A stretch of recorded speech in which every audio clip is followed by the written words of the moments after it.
Hello friends, நம்ம favourite சீரியல்லாம் அடுத்து என்ன சுவாரஸ்யமாக நடக்குது அப்படின்னு சொல்லிட்டு பார்க்குறீங்களா? மல்லி இருந்துக்கிட்டு எப்படியாச்சும் இந்த தீபிகாவுக்கு தண்டனை வாங்கி கொடுக்கணும். அதுவும் இல்லாமல் நம்ம பொண்ணை கடத்தின பாவத்துக்கு இவ கண்டிப்பாக அந்த தண்டனை அனுபவிச்சே ஆகணும். நம்ம பொண்ணை தான் கடத்திருக்கான்னு பார்த்தா நம்மளை பழி வாங்கணும் அப்படின்றதுக்காக நம்ம பொண்ணை கடத்தினதும் இல்லாமல் அவங்க பொண்ணையும் சேர்த்து கடத்தியிருக்காங்க. இப்படிப்பட்ட அம்மா, இப்படிப்பட்ட கேவலமான போலீஸ் அதிகாரி இந்த இதில் இருக்கவே கூடாது அப்படின்னு சொல்லிட்டு முடிவு பண்ண நம்ம மல்லி இருந்துக்கிட்டு தீபன் கிட்ட சொல்லி கண்டிப்பாக இவங்களுக்கு தண்டனை வாங்கியே கொடுக்கணும். நீங்கள் வந்து நம்ம ஒய்ஃபு இவங்களுக்கு தண்டனை வாங்கி கூடாதுன்னு நினச்சிங்கன்னா நாங்கள் ஹைகோர்ட்டில் வந்து இந்த கோர்ட்டை எடுத்து இந்த கேஸை எடுத்து நாங்கள் கண்டிப்பாக அந்த கேஸை நடத்துவோம். அதுக்காக எவ்வளோ செலவானாலும் பரவாயில்ல அப்படின்னு சொல்லிட்டு இவங்க சொல்ல, அப்படியெல்லாம் நடக்காதுங்க, நீங்கள் எதுக்குமே ஃபீல் பண்ணாதீங்க. ஏன்னா நான் வந்து உங்களுக்கு கண்டிப்பாக உதவி தான் பண்ணுவேன். ஏன்னா நான் வந்து ஒரு நேர்மையான அதிகாரி அப்படின்னு சொல்லிட்டு நான் ஒரு நேர்மையான வக்கீல்னு உங்களுக்கு நல்லாவே தெரியும். இதுக்கு மேலே நீங்கள் என் மேலே சந்தேகப்பட்டீங்கன்னா அதுக்கப்புறம் அதை எப்படி நான் வந்து உங்கள்கிட்ட நிரூபிப்பேன் அப்படின்னு சொல்லிட்டு எனக்கு தெரியல. நீங்கள் தயவு செஞ்சு ஃபீல் பண்ணாதீங்க. நான் கண்டிப்பாக உங்களுடைய ஒரு நம்பிக்கைக்கு ஒரு உரிய ஆளாக நான் நடந்துப்பேன் அப்படின்னு சொல்லிட்டு இவங்க சொல்ல, நீங்கள் என்ன தான் சொன்னாலும் நீங்கள் உங்கள் ஒய்ஃபுக்கு தான் நீங்கள் சப்போர்ட் பண்ணுவீங்க அப்படின்னு சொல்லி இவங்க சொல்ல, நான் நேர்மை எந்த பக்கம் இருக்கோ அந்த பக்கம் தாங்க நான் சப்போர்ட் பண்ணுவேன். ஒய்ஃபாக இருந்தால் என்ன, குழந்தையாக இருந்தால் என்ன, இல்லை ஸ்ட்ரேஞ்சராக இருந்தானே, நான் எதுக்கும் தலைவணங்க மாட்டேன் அப்படின்னு சொல்ல, உங்களை நம்பிட்டு தான் எங்கே இருந்தேன். ஆனால் ஒரு சில விஷயத்துக்கு மேலே யாரையுமே நம்ப முடியல அப்படின்னு சொல்ல, நீங்கள் தயவு செஞ்சு என்னை நம்பலாம். இந்த மாதிரிலாம் பேசாதீங்க. மனசு கஷ்டப்படுற மாதிரி பேசினா நான் வந்து என்னுடைய வேலையை நான் தப்பாக செய்யணும் அப்படின்னு சொல்லிட்டு ஒரு இது வந்து எனக்கு உருவாகுது. நான் எப்போவுமே என்னுடைய கடமையும் என்னுடைய வேலையும் நான் கரெக்டாக தான் செய்கிறேன். அந்த வேலையை நீங்கள் நம்பினீங்கன்னா கண்டிப்பாக நீங்கள் என்னை நம்பலாம்.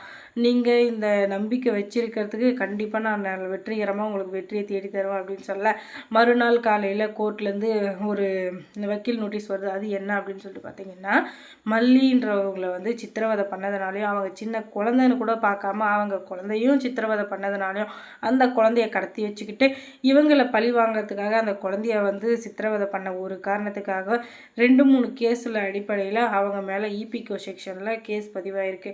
அது மூலயமா தீபிகாவுக்கு ஒரு சம்மன் வருது. இந்த சம்மன் படி நீங்கள் எதுக்காக ஒரு பர்சனல் விஷயத்துக்காக அவங்கள பழி வாங்கிறதுக்காக பண்ணீங்களா என்ன அப்படின்றதுக்கான கரெக்டான ரீசனை வந்து அவங்க கொடுக்கலன்னா, கோர்ட்டில் ஆஜர் ஆகலைன்னா அவங்க மேலே கடுமையான நடவடிக்கை எடுக்கப்படும் அப்படின்னு சொல்லிட்டு வக்கீல் நோட்டீஸ் வருது. அதை பார்த்த தீபிகாவுக்கு யார் இந்த வேலையை பண்ணியிருப்பான் அப்படின்னு சொல்லிட்டு பார்த்தா வேற யார், நம்மளுடைய தீபன் தான். ஆடா பாவி நீயாடா அப்படின்னு சொல்லிட்டு கடும் கோவத்தில் உட்காந்துட்ருக்காங்க.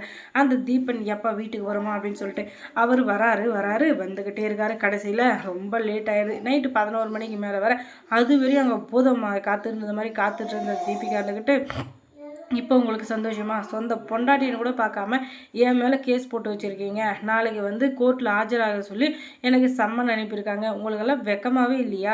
எவ்வளோ ஒருத்திக்காக கட்டின பொண்டாட்டியை சந்தேகப்படுறீங்க, கட்டின பொண்டாட்டிக்கு தண்டனை கிடைச்சாலும் பரவாயில்ல அப்படின்னு சொல்லிட்டு அவளுக்கு ஹெல்ப் பண்ணுறேன்ட்டு ஆடிட்டுருக்கீங்க, உங்களுக்கெல்லாம் வெக்கமாகவே இல்லையா? நானும் கொஞ்சம் நாளாக பார்த்துட்டு தான் இருக்கேன், நீங்கள் ரொம்ப ஓவராக போயிட்டுருக்கீங்க, இது கண்டிப்பாக சரியில்லைங்க, சரியில்லை அப்படின்னு சொல்ல, பல்லுகளெல்லாம் கழட்டிடுவோம், வாயை மூடிட்டு போயிடு, நீ பண்ணுற கேவலமான வேலைக்கு நான் உடந்தையாக இருக்க சொல்கிறியா?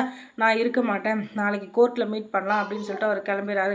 பார்த்துக்கலாம் யார் ஜெயிக்க போகிறாங்க அப்படின்னு சொல்லிட்டு மறுநாள் கோர்ட்டுக்கு போனால் அங்கே ஜட்ஜி கேட்குற ஒவ்வொரு கேள்விக்கும் பதில் சொல்ல முடியாமல் திக்கி திணறி இதை அப்படியே தடுமாறி நிற்கிறாங்க.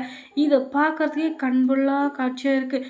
இத்தனை நாளாக எத்தனை பேர் கண்ணில் விரலை விட்டு ஆட்டியிருப்பா இந்த தீபிகா, அவளே இப்போ கூனி குறுகி நிற்கிறப்ப அதை பார்க்குறதுக்கே எதுவும் அரண்டவன் கண்ணுக்கு இருண்டதெல்லாம் பெய்யணுவாங்க இல்லையா, அந்த மாதிரி இல்லாத வேறு ஏதோ ஒன்று சொல்லுவாங்களே, அந்த பழமொழி சரியாக ஞாபகம் வரல, அந்த மாதிரி இருக்குங்க.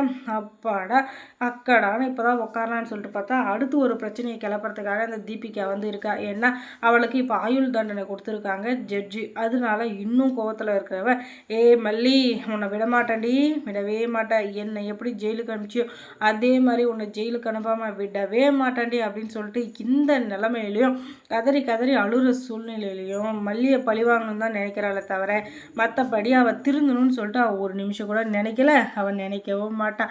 இப்படிப்பட்ட கேடுகட்ட ஜென்மம் இந்த உலகத்தில் இருக்கணுமா அப்படின்னு சொல்லிட்டு பார்த்தீங்கன்னா இருக்கக்கூடாது தான். என்ன பண்ணுறது, அவளையே காலம், அதனால் அவள் இருக்க தான் செய்வாள். என்ன பண்ணுறது, அவளை பற்றி நமக்கு என்ன இருக்குது, அவள் எப்படியாச்சும் போயிட்டு போகிறா. அதுக்கப்புறம் மல்லி சீரியலில் என்ன சுவாரஸ்யமாக நடந்திருக்கும் நீங்கள் தெரிஞ்சுக்கணுன்னா நம்ம சேனலில் சப்ஸ்கிரைப் பண்ணுங்கள், அதோட பக்கத்தில் இருக்க பெல் ஐக்கானை கொஞ்சம் கிளிக் பண்ணி தொடர்ந்து இந்த சேனலுக்கு சப்போர்ட் கொடுங்க. தேங்க்ஸ் ஃபார் வாட்சிங்.